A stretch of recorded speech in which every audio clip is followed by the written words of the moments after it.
नमो नमः. आयम निज परोवेती गणना लघुचेतसाम उदाराचरितनामतु वसुदेव कुटुंबकम. नमस्कार, मी आचार्य बालकृष्ण दवे. आजचा आपला मुख्य विषय आहे वेद आणि विज्ञान. वेद आणि पुराणांमध्ये सांस्कृतिक मूल्यांची आज आपण चर्चा करू. मित्रांनो, सांस्कृतिक मूल्य काय आहे? कुठलीही संस्कृती आपल्या मूल्यांच्या आधारावरच टिकून आहे किंवा ती जिवंत आहे. आपल्याला माहीत आहे तशी सनातन संस्कृती हजारो लाखो वर्षांपासून चालत आहे. असं का?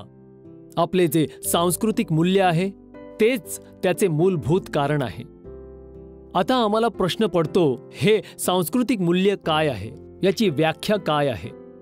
याचे उत्तर आपण काही अशा प्रकारे देऊ शकतो ज्याला मानवी जीवनाची प्रगती झाली पाहिजे, दुसऱ्यांसाठी स्नेह दिसले पाहिजे, सर्व लोक आपापल्या बांधिलकी आणि अनेक सांस्कृतिक मूल्यांना समाविष्ट करतात, किंवा सर्वात विविधता मध्ये एकता ज्याचा भाव आहे, ज्याने मानवी जीवनात त्याच्या संस्कृतीमध्ये त्याची उन्नती प्रगती दिसली पाहिजे. कुठलीही असमानता किंवा जातीपातीच्या भेदभावाशिवाय, आदी आणि अंतच्या गणनेशिवाय या सगळ्या गोष्टींना त्यागून सांस्कृतिक मूल्यांच्या आत त्याची गणना केली जाते. मानवाला मानव बनवण्याचे श्रेय सर्व त्या सांस्कृतिक मूल्यांना जाते. कुठल्याही प्राणीला आपण असे नाही म्हणू शकत की तू अशा प्रकारचा प्राणी हो किंवा तू असा बन. पण जेव्हा मानवच मानवाला बनवून जेव्हा त्याची प्रगती होते, तेव्हा आपण नक्कीच हे म्हणू शकतो की त्याचे सांस्कृतिक मूल्यांनीच त्याला बनवले आहे. तेव्हा सांस्कृतिक मूल्यांची त्याला ओळख होते.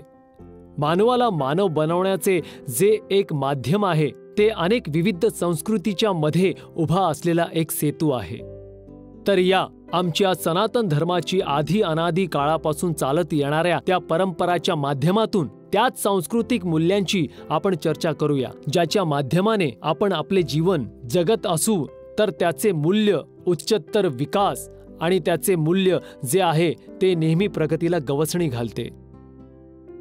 मित्रांनो, सांस्कृतिक मूल्य आपण शब्दांच्या जोडणीला नाही म्हणत, तरीही त्या लोकांच्या ज्ञान हेतू थोड्या फार मूल्यांना मी इथे प्रस्तुत करणार आहे, जे आपले वेद, पुराण, उपनिषेदाच्या माध्यमातून घेतले आहे. जर आपण सांस्कृतिक मूल्यांची चर्चा केली तर खूप विस्तार होऊन जाईल, पण मी काही बिंदूंच्या माध्यमातून आपल्या सांस्कृतिक मूल्यांचा परिचय करून देईन. सर्वात आधी जर सांस्कृतिक मूल्यांवर त्याच्या बिंदूत येते तर ते सत्य. जर सत्याच्या मार्गावर मनुष्य चालला तर आपले जीवन एक आदर्शच्या स्वरूपात जगू शकतो. असे अनेक उदाहरण आपल्या वेदात, पुराणात, शास्त्रात दाखवले गेले आहेत. दुसरे आहे अहिंसा. आमचा सनातन धर्म तर अगदी अहिंसालाच मानणारा आहे. परजन हिताय परजन सुखाय याच भावनेला घेऊन चालत असतो. अहिंसावर सगळ्यात जास्त जोर देण्यात आले आहे. तिसरे आहे दयाळूपणा, चौथे आहे सद्भाव, पाचवे आहे परोपकार. स्वतःची चिंता नका करू, पण वसुदेव कुटुंबकम च्या भावनेतून आपले आयुष्य जगा.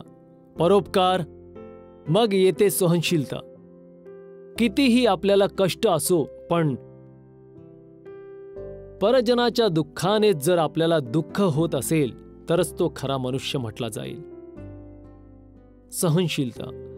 त्याच्यानंतर येते शील, कर्मपारायणता, राष्ट्रसेवा, विनय, परिश्रम, संतोष, सत्संग, ऐक्यभाव, स्वधर्म पारायणता.